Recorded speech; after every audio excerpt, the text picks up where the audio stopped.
The Minnesota State men's basketball team coaching staff features a former Springfield Tigers star with grad assistant Isaac Fink. Sports director Rob Clark catches up with Fink, who's adjusting well to his new role.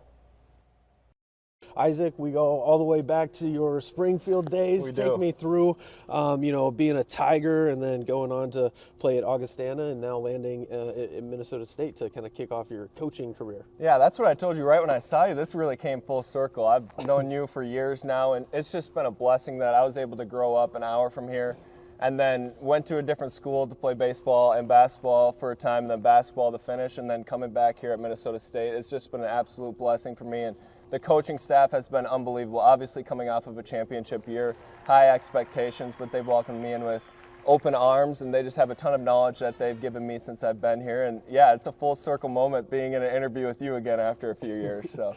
And for you to kind of transition into a coaching role now, what's the biggest difference from being an athlete to actually preparing these athletes for games and practices and coming up with those plans for them? I'd say the best thing is just being able to watch film and understand the game at a different level, because as a player you kind of see how you're going to fit into the game, and as a coach you got to see as a whole how does our team match up against their team.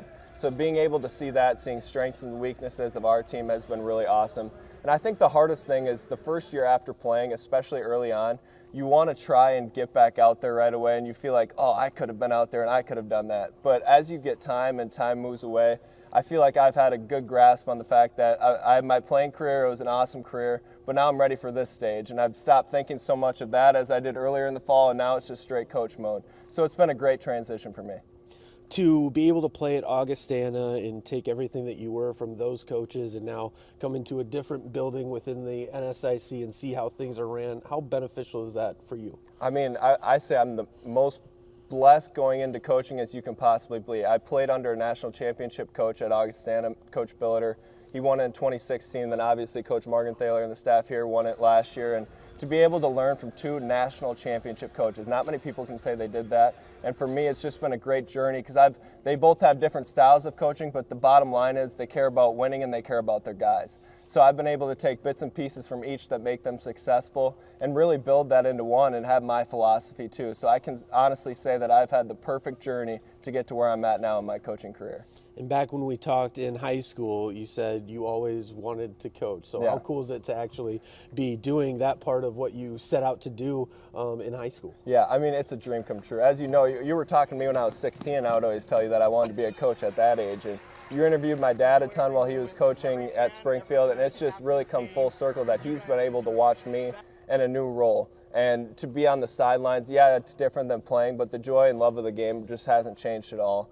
And to be in this coaching spot and first year out of playing to get to come to the defending national champs with a great roster back, it's really been an awesome journey.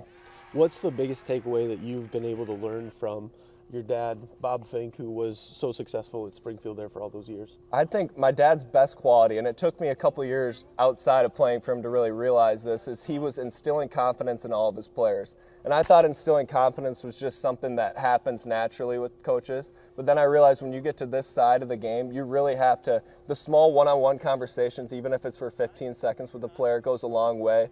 And he just kept doing that, and you build and build and build and stack days. That's something that we like to say here at Minnesota State, is stack days. And I feel like he did that in high school, where he stacked days of being a really good person and then pushing you as a coach. And if you continue to do that, your teams genuinely have success. Last question for you, Isaac. Going from Springfield to Augustana, how well do you relate with the athletes that you are recruiting that come from those smaller schools and make that jump to a Division II college? And we were just talking with Will the other day that it was kind of a little bit of a jump. Yeah, I mean, for Will, it's obviously this is a redshirt year. I've been able to come in and have a good impact on him. It's the biggest change, especially going from small school to college basketball, is just the speed of the game and physicality. It's a really big jump in that aspect. It doesn't mean you're not skilled enough. It just takes time to develop. And then you see some kids from bigger schools that they've been playing at a faster speed, so this transition might be a little bit easier, but that doesn't mean you won't have a successful career even if you come from a small town. I think surrounding yourself, like Will has, with a group of people that are able to help him instill confidence each day in his game, and then just recruiting small town kids around the area. I mean, we have Colton Benson from New Ulm. There's just a lot of great talent in this area that we've been lucky enough to have access to within an hour around Mankato. So it's just a great spot for hoops. Mankato Hoops is hot right now, and I'm glad to be a part of it. Awesome. Thank you so much for joining me. Thank you, Rob. Good to see you again, brother. Good to see you.